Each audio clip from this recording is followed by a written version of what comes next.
Et salut tout le monde, on se retrouve aujourd'hui pour une toute nouvelle vidéo.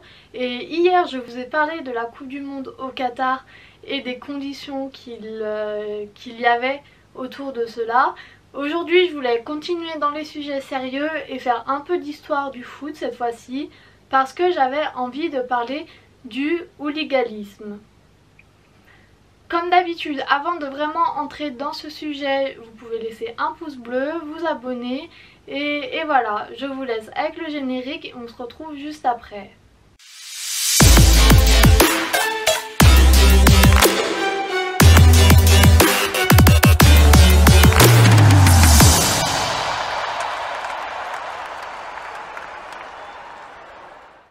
Alors oui, le hooliganisme, c'est une sombre période de l'histoire du foot, mais ça fait partie de l'histoire du foot et j'avais envie d'en faire une vidéo parce que j'ai beaucoup travaillé sur le sujet et donc oui, j'avais envie de revenir un peu sur ce phénomène et voilà.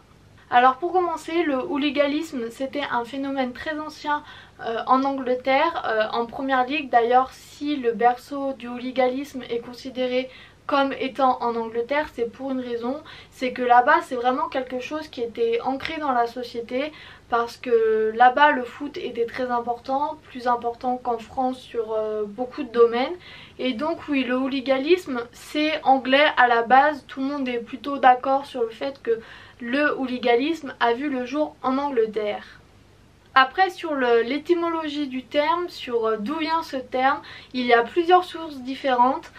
D'après les sources les plus communes et d'après le plus grand nombre de sources, ce nom viendrait d'un Irlandais qui habitait à Londres, qui était connu pour souvent être impliqué dans des bagarres de supporters et qui s'appelait Patrick Hooligan, et donc on a pris son nom, et voilà, on en a fait le hooliganisme.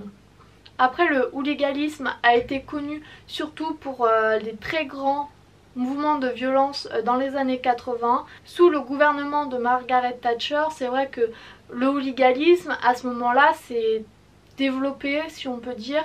C'est vraiment devenu quelque chose qui est devenu commun.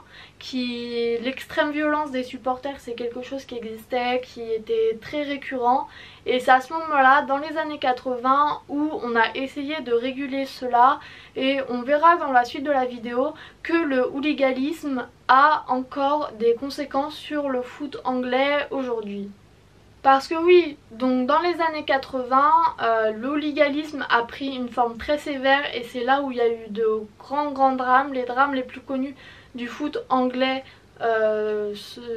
viennent de cette époque-là, de cette époque où les supporters, le hooliganisme était très développé et était un vrai problème, parce que la violence des supporters, la violence extrême, c'est quelque chose qui est vraiment condamnable et qui n'a pas sa place dans le foot tout simplement. Et c'est à cette période-là où il a fallu faire quelque chose pour limiter cette violence. Certains sociologues expliquent que cette extrême violence s'est développée à ce moment-là parce que sous le gouvernement de Margaret Thatcher, la politique était très dure, il y avait beaucoup de chômage et le gouvernement ne faisait pas forcément grand-chose pour résoudre ces problèmes sociaux. Et donc la violence dans les stades était vue comme un exutoire. On était violent lors des matchs dans les stades parce qu'on ne pouvait pas être violent en dehors, on ne pouvait pas vraiment protester contre les mesures gouvernementales. Donc voilà, c'est comme cela que les sociologues expliquent le grand développement du hooliganisme. Et oui, c'est à ce moment-là que les plus grands drames du monde du foot anglais vont se dérouler. Par exemple, c'est en 1985 que le drame de Heysel en Belgique va avoir lieu, où plusieurs supporters vont mourir lors d'un match entre Liverpool et la Juventus. Le drame de Hillsborough, où des supporters de Liverpool vont mourir en 1989, c'est aussi dans cette période-là. C'est tout cela qui va amener à certaines décisions et à une plus grande réglementation du football et surtout des stades et de comment on accueille les supporters dans les stades. Et c'est à ce point-là, c'est pour cela que j'ai fait cette vidéo, c'est pour expliquer quelles conséquences ont le hooliganisme encore sur le foot anglais aujourd'hui. Alors pour mettre fin au hooliganisme, pour limiter cette violence dans les stades, on a tout d'abord supprimé les places debout. Dans les années 80, les supporters venaient au stade et il n'y avait pas forcément de sièges, on pouvait rester debout pendant tout le match. Et maintenant on voit dans les stades, dans tous les stades de première ligue, il y a des sièges de partout. Et on tolère le fait que les supporters soient debout à certains moments du match, mais c'est vrai que globalement les supporters doivent être assis la plupart du temps et les gardes de sécurité rappellent souvent à l'ordre quand on reste debout trop longtemps. Donc voilà, une des principales conséquences, c'est que la manière de vivre le match est changée parce que ce n'est pas la même chose de vivre le match debout et de vivre le match assis. Donc voilà, une des principales conséquences, c'est cela. Ensuite, une autre conséquence qui va un peu avec, c'est que maintenant les gradins n'appartiennent plus aux supporters. C'est-à-dire qu'avant, c'était connu que les supporters possédaient un peu les gradins. Il pouvait y avoir des espaces particuliers pour certains groupes de supporters, comme c'est le cas en France, à Paris, ou voilà. Et cela, maintenant, en première ligue, ce n'est plus possible. Les gradins appartiennent intégralement au club et il n'y a plus moyen d'organiser des petits groupes de supporters comme c'est le cas, comme je le disais, à Paris où certains groupes de supporters se réunissent toujours au même endroit. En première ligue ce n'est plus possible, voilà, tout simplement ce n'est plus possible. Et à cette époque-là aussi, on a intégré dans les stades des caméras surveillance, des moyens de mieux contrôler les supporters pour assurer plus de sécurité dans les stades et éviter que les drames d'Hillsborough ou de Échelle se reproduisent, et voilà. Et enfin, une des conséquences que l'on ressent le plus peut-être aujourd'hui, c'est le prix.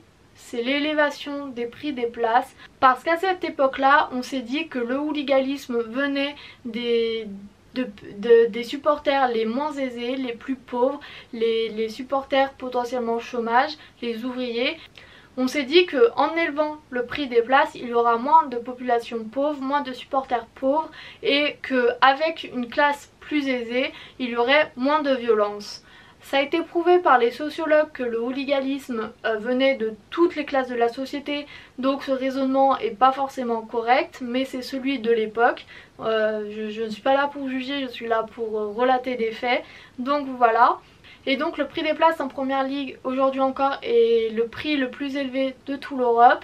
Et ça date de cette époque-là, ça date du hooliganisme où on a voulu essayer d'introduire un peu plus de classes aisées dans le foot et moins de supporters du monde ouvrier, du monde un peu plus pauvre.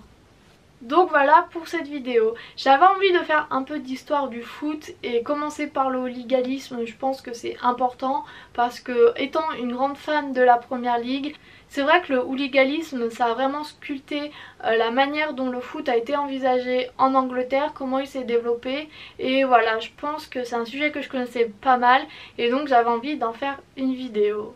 J'espère que cette vidéo vous aura plu et quant à moi je vous dis à demain pour une nouvelle vidéo et salut!